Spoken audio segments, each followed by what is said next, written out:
भगवान की शरण में जाना हो तो कैसे जाएंगे बताओ। सुनो, विभीषण शरण में गए, सुग्रीव शरण में गए, काम बन गया। अब आपको शरण में चलना है। उपाय मैं बताता हूं कैसे चलना है। सुनो, इसके लिए एक छोटी सी कहानी सुनो। एक राजा था। राजा अपने राजमहलों से बहुत दूर एक जंगल में राजा ने एक मंदिर बनवा रखा था। राजा जंगल में जाकर भगवान की एकांत में आराधना करता। एकांत में आराधना। एक दिन राजा के प्रेम के बल पर, प्रेम के कारण, उसकी भक्ति के कारण भगवान प्रसन्न हो गए। राजा नियम से भगवान का नाम जप करता।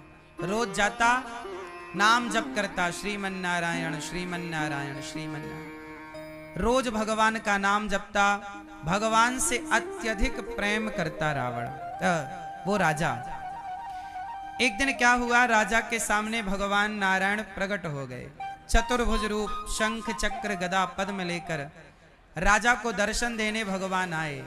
राजा चरणों में लेट गया। हे प्रभु, मुझ पापी को आपने दर्शन दे दिया, बड़ी कृपा की।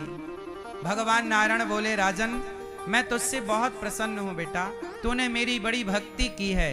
कुछ मांग मेरे से, जो वरदान मांगेगा मैं तुझे दूंगा। बोल क्या चाहता है। तब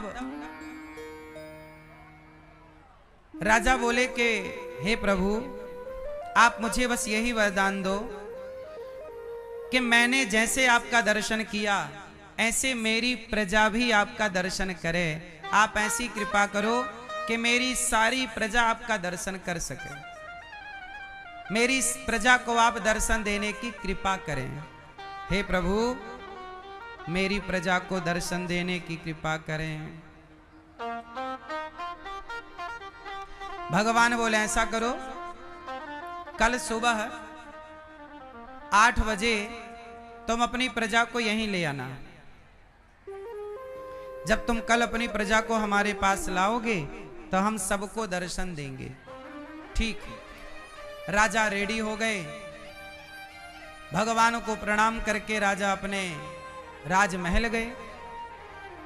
जब राजा राजमहल पहुंचे तो डिंडोरा पिटवाया, सारी प्रजा को सूचित किया, सुनो सुनो सुनो, सब तैयार हो जाना, कल सुबह 8 बजे चलना है, भगवान आपको दर्शन देंगे, चलो।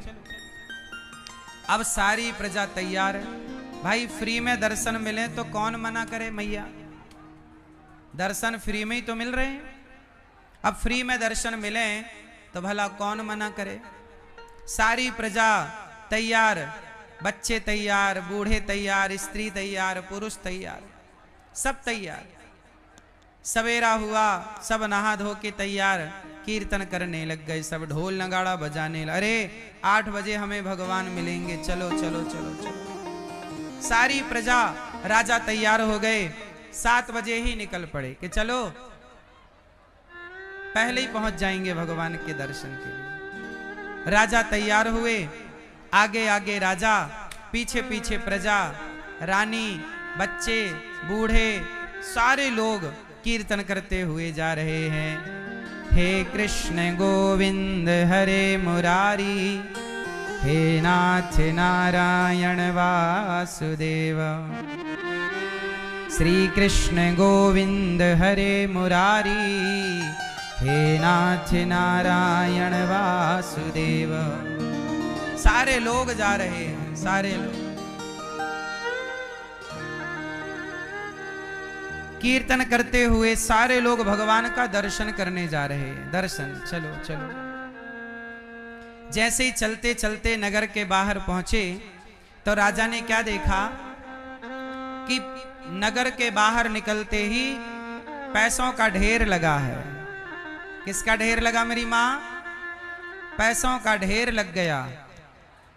मानो वो पैसे प्रकट हो गए, पैसों का ढेर लग गया। जब पैसों का ढेर लगा तो सारी प्रजा उस पैसे के ढेर पर चढ़ गई। मेरा पैसा समेटने लग गए। हाय पैसा पैसा। राजा कह रहे हैं भाई 8 बजे भगवान का दर्शन होना है, चलो मंदिर की तरफ। भगवान ने कहा है कि आप सबको दर्शन देंगे, साक्षात दर्शन होगा। पैसे के ढेर में ऐसे चढ़े कि बहुत समझाया राजा ने कि पैसे के चक्कर में ना पड़ो, उतर जाओ पैसे के ढेर से, पर लोग उतरे नहीं और पैसा बांधने लगे, पोटरियां बनाने लग गए, कपड़ा बिछा बिछा के सारा पैसा बांध के घर की तरफ भागे लोग। राजा समझाते रहे भैया पैसा नहीं भगवान है आगे। कुछ लोग पैसे के ढेर से उतर आए, बोले हमें पैसा नहीं परमात्मा चाहिए। वो चले राजा के साथ। अब देखो सारी प्रजा पैसे में उलझ गई, लेकिन कुछ 2-4 समझदार पैसे से मोह निकाल कर हटा कर आगे चले। और जैसे ही 100-200 कदम आगे चले तो आगे हीरे मोती का ढेर लगा था, सोना चांदी का ढेर लगा था। पैसे को छोड़ने वाले लोग उस सोना चांदी के हीरे मोती के ढेर में चढ़ गए, सोना समेटने लग गए। राजा चिल्लाए भैया बस 8 बजने में जरा सी देर है, चलो भगवान का दर्शन करते हैं, चलो भगवान का दर्शन करने चलें, चलो भगवान से मिलने चलें। पर कोई ना आया, सब कहां उलझ गए? बोलो मेरी मां, कहां उलझ गए? कोई पैसे में उलझ गया, कोई सोना, कोई हीरा, कोई मोती, कोई चांदी, उलझ गए सारे। अकेला राजा जो उलझ गए वो भगवान से वंचित रह गए, जो नहीं उलझे वो अकेला राजा जाकर खड़ा हुआ। 8 बजे तो भगवान प्रकट हो गए। जब प्रकट हुए तो राजा चरणों में गिर पड़ा। भगवान ने कहा राजन आपने तो कहा था कि हम प्रजा को लेकर आएंगे, कहां है आपकी प्रजा? राजा रो पड़े महाराज सब लोग आपका दर्शन करने ही चले थे, पर सब सोना चांदी हीरा मोती में उलझ गए। सच बताओ मेरी मां, जो सोना चांदी हीरा मोती रुपया पैसा में उलझा है, सच बताओ वो ईश्वर तक पहुंच सकता है? बोलो मेरी मां जोर से। इसलिए हम ये नहीं कहते कि पैसे मत कमाओ, पैसा कमाओ, पैसा जरूरी है कमाना, पैसा कमाना बहुत जरूरी है, पर पैसे में उलझना नहीं। पैसे कमाओ, पैसे में उलझो मत। पैसा कमाओ पर पैसे को अपना ना कहो।